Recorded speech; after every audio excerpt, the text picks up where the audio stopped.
السلام عليكم ورحمة الله وبركاته.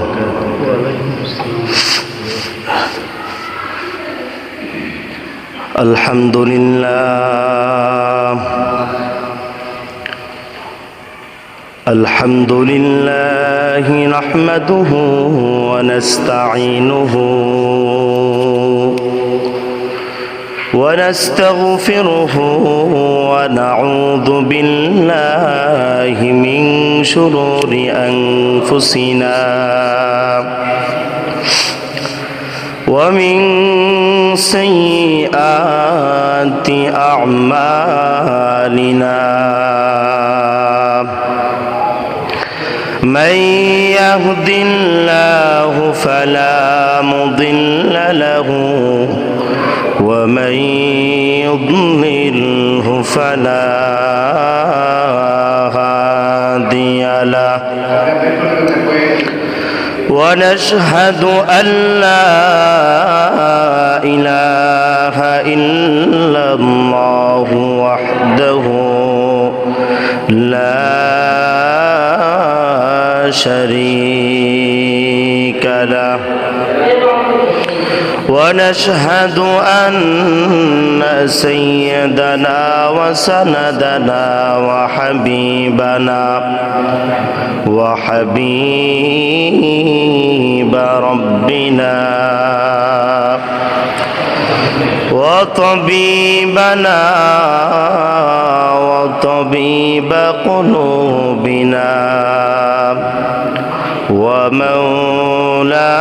ومولانا محمدا عبده ورسوله الذي أرسله الله تعالى بالحق بشيرا ونذيرا وداعيا إلى الله بإذنه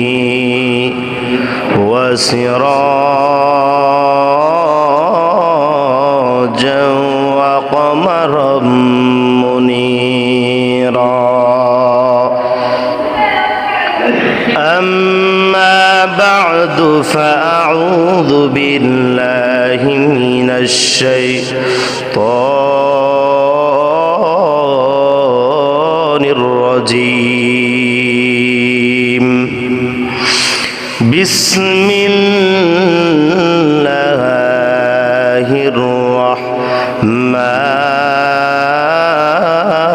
الرحمن الرحيم إنك لعلى خلق عظيم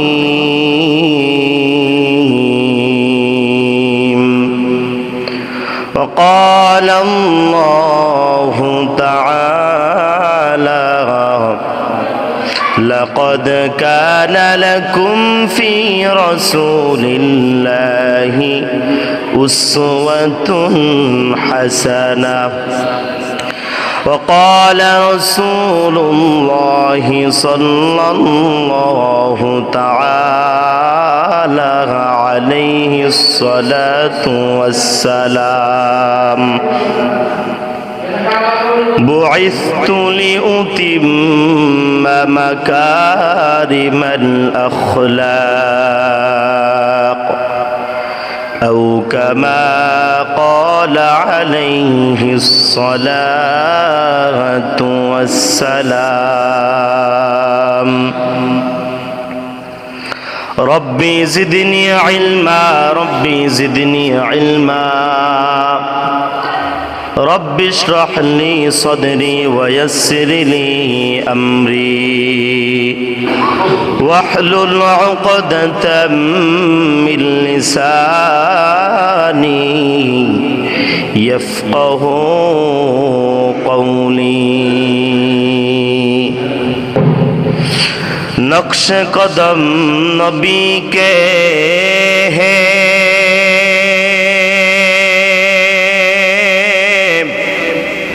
जन्नत के रास्ते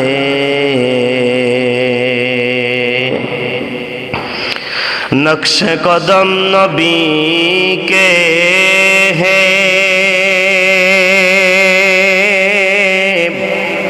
जन्नत के रास्ते अल्लाह से मिलाते हैं सुन्नत के वास्ते, अल्लाह से मिलाते हैं सुन्नत के वास्ते। अल्हम्दुलिल्लाह सुम्मा अल्हम्दुलिल्लाह। মহান রব্বে কাবার দরবারে অসংখ্য গণিত শুকুর সুজুদ যে মহান আল্লাহ তাআলা আমাদেরকে একটা প্রাকৃতিক দুর্যোগ এর মধ্য দিয়েও আল্লাহ তাআলা আমাদেরকে সকল দুর্ঘটনা, হঠাৎ মৃত্যু, হঠাৎ অসুস্থতা থেকে হেফাজত করেছেন, সুস্থ রেখেছেন, সবল রেখেছেন এবং আমাদেরকে সুস্থ অবস্থায় আল্লাহ তাআলার নেয়ামত আমাদের পা দিয়ে হেঁটে হেঁটে মসজিদে আসার তৌফিকটুকু দান করেছেন। এজন্য সকলেই অন্তরের অন্তঃস্থল থেকে একবার আল্লাহ তাআলার দরবারে শুকরিয়াতান বলি আলহামদুলিল্লাহ। সকলেই সকলের অন্তরের অন্তঃস্থল থেকে আরো জোরে বলি আলহামদুলিল্লাহ। আপনি আমি যখন আল্লাহ তাআলার নেয়ামতের শুকরিয়া জ্ঞাপন করব, আল্লাহ তাআলার নেয়ামত কমিয়ে দিবেন না, বরঞ্চ বাড়িয়ে দিবেন।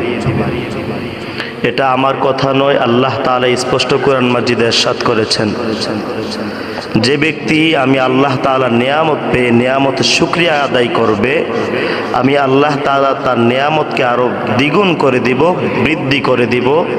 আর যে ব্যক্তি আমি আল্লাহ তাআলার নেয়ামত ভোগ করিয়া আমার অকৃতজ্ঞতা করবে, অকৃতজ্ঞতা প্রকাশ করবে, আমি আল্লাহ তাআলা তার নেয়ামতগুলো ছিনিয়ে নিব।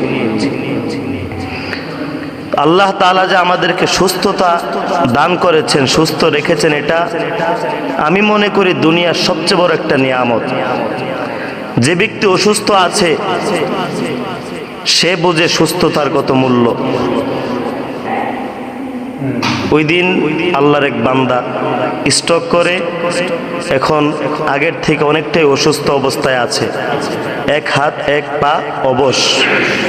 ওই দিন আমার কাছে আসছে, আইসা হঠাৎ জোরে কান্না শুরু করছে। অথচ এই লোকটা আমি দেখি নাই কখনো কান্না করতে, আমার সামনে এসে হঠাৎ করে কান্না শুরু করছে। পরে সান্ত্বনা দিলাম। তো ওই লোকটাই একমাত্র বুঝতে পারে যে সে আগে হাঁটতে পারতো, ওই হাত দিয়ে সবকিছু করতে পারতো, ওই পা দিয়ে সুন্দর করে হাঁটতে পারতো। এখন সে হাঁটতেও পারতেছে না, ওই হাতটা তার অবশ, কিছু করতেও পারতেছে না। সেই বুঝে একমাত্র ওই সময়টার মূল্য। এজন্য সুস্থতা অনেক বড় নিয়ামত। আরেকটা নিয়ামত হলো সংক্ষিপ্ত আলোচনা। আমি নিজে একটু অসুস্থ, এর জন্য অল্প কিছুক্ষণ আলোচনা করে আজকে সমাপ্ত করব। আমাদেরকে আল্লাহ তাআলা শ্রেষ্ঠ নবীর উম্মত হিসেবে কবুল করেছেন। আমাদের নবী আকরাম সাল্লাল্লাহু আলাইহি ওয়াসাল্লাম খালক এর দিক দিয়ে সুন্দর ছিলেন, খুলুক এর দিক দিয়ে সুন্দর ছিলেন। খালক অর্থাৎ বাহ্যিক সৌন্দর্য, আর খুলক অভ্যন্তরীণ চারিত্রিক সভ্যতা সৌন্দর্যের অধিকারী ছিলেন আমাদের নবী হযরত মুহাম্মদ মুস্তাফা সাল্লাল্লাহু আলাইহি ওয়াসাল্লাম। বাহ্যিক দিক দিয়ে আল্লাহর হাবিব সাল্লাল্লাহু আলাইহি ওয়াসাল্লাম আমাদের নবীকে যতটুকু সৌন্দর্য দান করা হয়েছে এর থেকে বেশি সুন্দর আল্লাহ তাআলা কোনো মানবকে বানান নাই।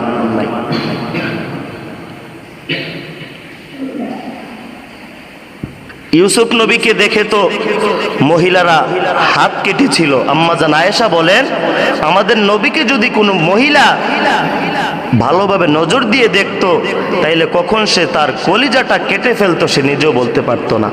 সুবহানাল্লাহ, এত সৌন্দর্যের অধিকারী আমাদের নবী আকরাম সাল্লাল্লাহু আলাইহি ওয়াসাল্লাম বাহ্যিক সৌন্দর্যের অধিকারী ছিলেন। আর খুলক অর্থ হলো অভ্যন্তরীণ সৌন্দর্য। মানুষ দেখতে হাজি সাহেব, টুপি দাড়ি পাঞ্জাবি, দেখতে যেই কোনো মসজিদে গেলেই নামাজে দাড়ি করিয়ে দিবে, একজন ইমাম সাহেবের মতো দেখা যায়, কিন্তু তার চরিত্র এত নিকৃষ্ট, তো এটা তার বাহ্যিক সৌন্দর্য প্রকাশ পেল, কিন্তু তার চারিত্রিক সৌন্দর্য অভ্যন্তরীণ সৌন্দর্যটা অনেকটাই কুৎসিত। এই খুলক হলো অভ্যন্তরীণ সৌন্দর্য। তো আমাদের নবী আকরাম সাল্লাল্লাহু আলাইহি ওয়াসাল্লাম অভ্যন্তরীণ সৌন্দর্য ছিলেন। আল্লাহ তাআলা কুরআনুল কারীমে ইরশাদ করেন, ইন্নাকা লাআলা খুলুকিন আযীম।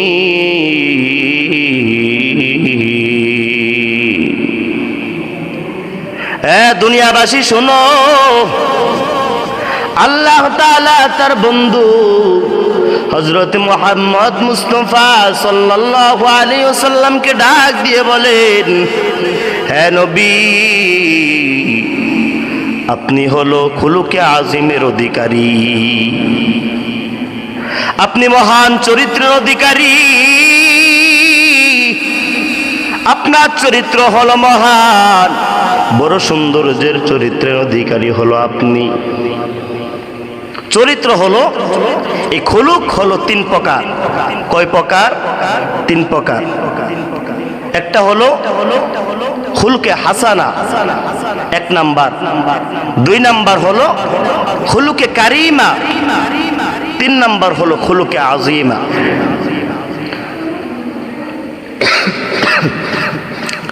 খুলুকে হাসানা কাকে বলে?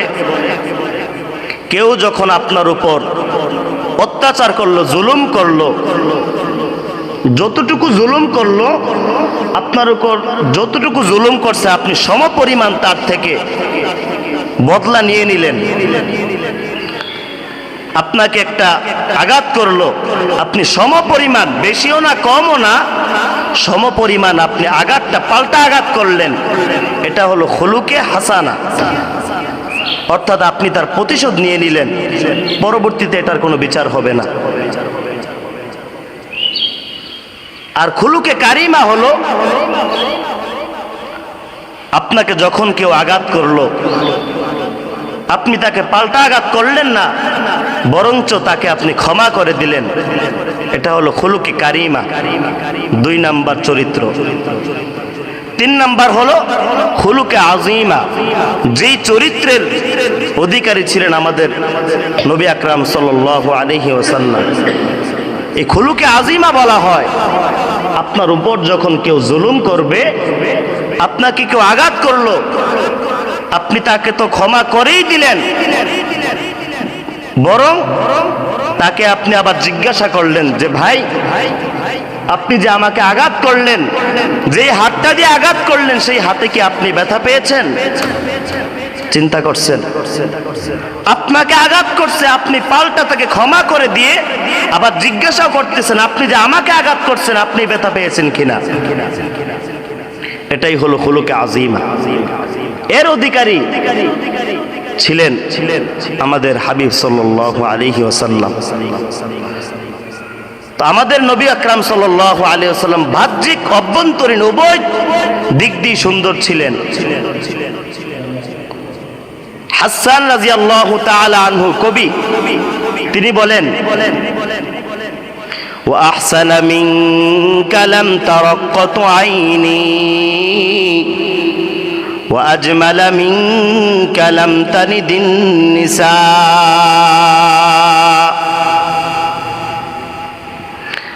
وأحسن منك لم تر قط عيني وأجمل منك لم تلد النساء। হাসান রাদিয়াল্লাহু তাআলা আনহু নবী আকরাম সাল্লাল্লাহু আলাইহি ওয়াসাল্লামকে দেখে বলেন, হে নবী, আমার এই যে চক্ষু আছে, এই চক্ষু আপনার থেকে সুন্দর কোন মানবকে আজ পর্যন্ত এই চক্ষু কোনোদিন দেখে নাই। ওয়া আজমালা মিনকা লাম তালিদিন নিসা, দুনিয়ার মধ্যে যত মা আছে আপনার থেকে সুন্দর কোন মানব, কোন মা জন্ম দেন নাই। আজ পর্যন্ত কোন মা আপনার থেকে কোন সুন্দর মানব জন্ম দেন নাই। খুলিকতা মুবাররাআম মিন কুল্লি আইবিন কান্নাকা খুলিকতা কামা তাশা। কবি আরবিতে কবিতা বলতেছেন যে আপনাকে সমস্ত দোষ ত্রুটি থেকে মুক্ত করে আপনাকে বানানো হয়েছে, কেমন যেন আপনি আপনার সৃষ্টিগতভাবে আপনি যেমনটা চেয়েছেন তেমন ভাবে আপনাকে বানানো হয়েছে। অর্থাৎ কোন মানুষকে যদি বলা হয় তোমাকে আমি কিভাবে বানাবো, তখন সে তার খারাপ চাইবে না, তার পক্ষে যতটুকু সম্ভব সে সুন্দরটাই বলবে যে আমাকে যত পারে সুন্দর করে বানান। তো কেমন যেন আল্লাহর হাবিব যেমনটা চেয়েছেন তাকে তেমন ভাবে বানানো হয়েছে। হাসান রাদিয়াল্লাহু তাআলা আনহু সাহাবা, তিনি নবী আকরাম সাল্লাল্লাহু আলাইহি ওয়াসাল্লামকে দেখে এটা বললেন। আর বাহ্যিক অভ্যন্তরীণ চরিত্রের কথা তো বললামই। আল্লাহর হাবিব বলেন, বুইসতু লিউতিম্মা মাকারিমাল আখলাক, আমাকে চরিত্রের উত্তম চরিত্রের পূর্ণতা দেওয়ার জন্য আমাকে প্রেরণ করা হয়েছে।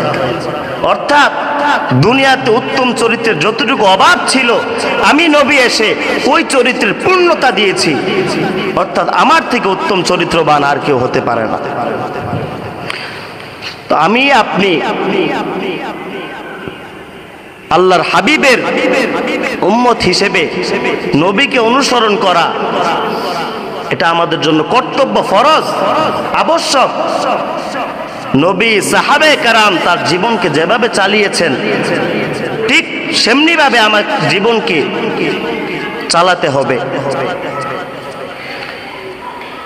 নকশে কদম নবী কে হে जन्नत के रास्ते अल्लाह से मिलाते हैं सुन्नत के वास्ते। नक्शे कदम नबी के हैं जन्नत के रास्ते, আল্লাহর হাবিবের প্রত্যেকটা পদাঙ্ককে প্রত্যেকটা পদক্ষেপকে অনুসরণ করা এটাই হলো জান্নাতের রাস্তা। अल्लाह से मिलाते सुन्नत के वास्ते, আর আমাকে আমার মালিকের সাথে আমার প্রভুর সাথে ঘনিষ্ঠ সম্পর্ক করতে হবে সুন্নতের অনুসরণ করে। সুন্নত হলো তরিকা, আল্লাহর নবী যেই তরিকায় নিজের জীবনকে চালিয়েছেন ঠিক সেই তরিকায় আমার জীবনটাকে আমি পার করতে হবে। আল্লাহর নবী ছিলেন উত্তম চরিত্রের অধিকারী।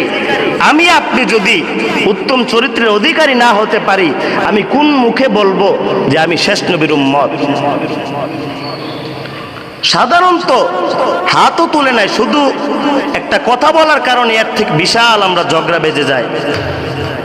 আঘাত করা তো দূরের কথা, এটাই হলো আমাদের বর্তমান চরিত্র।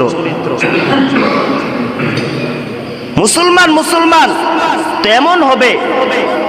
আল্লাহর হাবিব বলেন, একটা মুসলিম আরেকটা মুসলিম হলো পুরা একটা শরীরের ন্যায়। মানুষের একটা অঙ্গের মধ্যে পুরা শরীরের মধ্যে যেরকম ভাবে হাত যদি ব্যথা পায় পুরা শরীর তার ব্যথায় কাতর হয়ে যায়, যদি একটা অঙ্গ ব্যথা পায় পুরা শরীর ব্যথা পায়, ঠিক সেমনি ভাবে যদি কোন মুসলমান ব্যথা পায় তার ব্যথায় সকল মুসলমান ব্যথিত হতে হবে। এটাই হলো মুসলমানের ভ্রাতৃত্ব।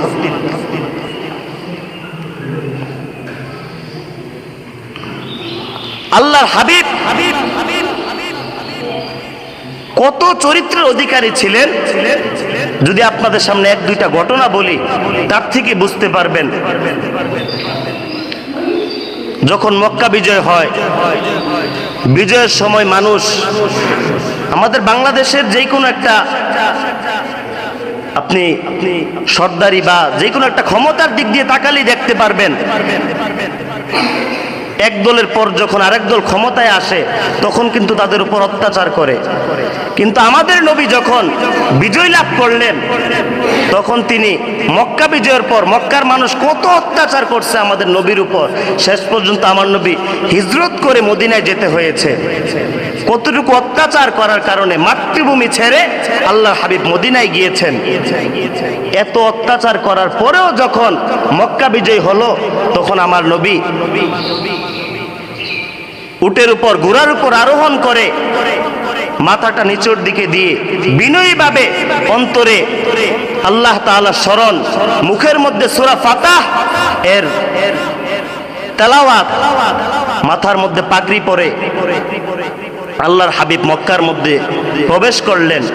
প্রবেশ করে শুধু কাবা শরীফে যেই 360টা মূর্তি ছিল, এই মূর্তিগুলোকে তিনি সরিয়ে দিলেন। মক্কার সকল কাফেররা ভয়ে কাঁপতে লাগলো, কি জানি আজকে মোহাম্মদ করে। সারাটা জীবন হয়তো কেউ পাথর নিক্ষেপ করেছে, হয়তো কেউ নামাজে যাওয়ার সময় তার পিঠের উপর উটের ভুঁড়ি তার পিঠের উপর দিয়ে দিয়েছে, জঘন্য জঘন্য অপরাধ করেছে। তারা সকলে ভয়ে কাঁপতেছে, আজকে মোহাম্মদ বিজয় লাভ করেছে, না জানি আজকে মোহাম্মদ আমাদের কি দশা করে। আল্লাহর হাবিব শুধু নামলেন, নেমে মূর্তিগুলোকে সরিয়ে যখন দেখলেন সবাই কাঁপতেছে, আল্লাহর হাবিব বলেন, তোমরা কেন কাঁপতেছো? তোমরা আগে যা করেছো সবগুলোকে আমি মাফ করে দিলাম। সুবহানাল্লাহ। এত অপরাধ করার পরেও আল্লাহর নবী মাফ করে দিলেন। উসমান বিন তালহার কাছে কাবা শরীফের চাবি থাকতো। মক্কা বিজয়ের আগে যখন তালহা নিজে বলতেছেন যে একদিন আল্লাহর নবী আমাকে বলছিলেন যে চাবিটা দাও, আমি একটু কাবা শরীফটা খুলবো। তখন তিনি চাবি দিতে অস্বীকার করলেন। মক্কা বিজয়ের পর তিনি চাবিটাকে তার কাছে না রেখে তিনি আবার উসমান বিন তালহাকে ডাক দিয়ে বললেন, নাও, তোমার কাছে আগেও ছিল, এখনো তোমার কাছেই থাকবে। তিনি তার ক্ষমতাকে কেড়ে নেন নাই। এটা হলো আমাদের নবীর স্বভাব, চরিত্র। মুসলমানই তো মিল থাকতে পারি না, বাকি যারা অন্যান্য ধর্মের আছে তাদের সাথে কিভাবে মিল থাকবো? আপনার আমার চরিত্র দেখে, মানুষের মিল মহব্বত দেখেই তো একটা অমুসলিম মুসলিম হবে, একটা নামাজি বেনামাজি নামাজি হবে, একটা বেরোজগার ব্যক্তি রোজগার হবে। এটা আমার আপনার চরিত্র দেখে হবে। ইসলামে কোনো লোককে জোর করে প্রবেশ করানো হয় নাই, এরকম দৃষ্টান্ত কেউ দিতে পারবে না। সকলেই ইসলামের সৌন্দর্য, মুসলমানদের আচার ব্যবহার দেখেই এই ইসলামে প্রবেশ করেছে, নিজ থেকেই তারা ইসলাম গ্রহণ করেছেন। আল্লাহর হাবিবের দরবারে একবার এক কাফের মেহমান হয়ে আসলো। কাফের রাত্রি যাপন করলেন। সকালবেলায় বিছানাটাকে পায়খানা করে সেটাকে নষ্ট করে তারপর তিনি চলে গেলেন ইচ্ছা করে, কিন্তু তার যে তরবারিটা ছিল তরবারিটা তিনি ভুলে রেখে গেলেন। আল্লাহর হাবিব যখন দেখলেন তখন তিনি বললেন যে তিনি তো আমার মেহমান ছিলেন, হয়তো তার পেট খারাপ ছিল, এজন্য তিনি এই কাজটা করেছেন। আল্লাহর হাবিব নিজে ওই বিছানাটাকে পরিষ্কার করলেন। পরিষ্কার করে তিনি এটা ভাবলেন যে ওই অমুসলিম যে তরবারিটা রেখে গেল, হয়তো এই তরবারিটার জন্য তার কষ্ট হচ্ছে, তাই তিনি নিজ হাতে ওই তরবারিটাকে নিয়ে এগিয়ে দিয়ে আসতেন। হঠাৎ করে রাস্তার মধ্যে লোকের সাথে দেখা, তিনি তার তরবারিটা তার হাতে পৌঁছে দিয়ে আর কিছুই বললেন না, সুন্দর করে আবার চলে আসতেছেন।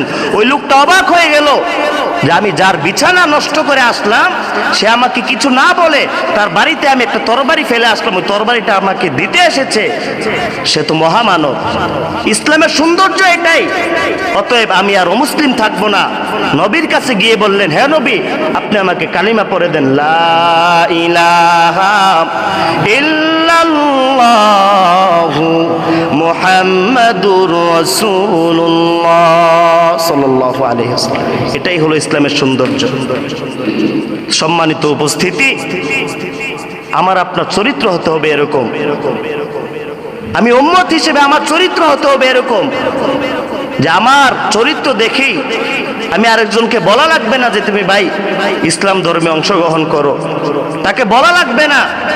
আমার চরিত্র, আমার ব্যবহার, আমার আচার ব্যবহার দেখেই একজন অমুসলিম নিজ থেকে বলবে আমাকে কালিমা পড়াও। এটাই হলো ইসলামের সৌন্দর্য শিক্ষা।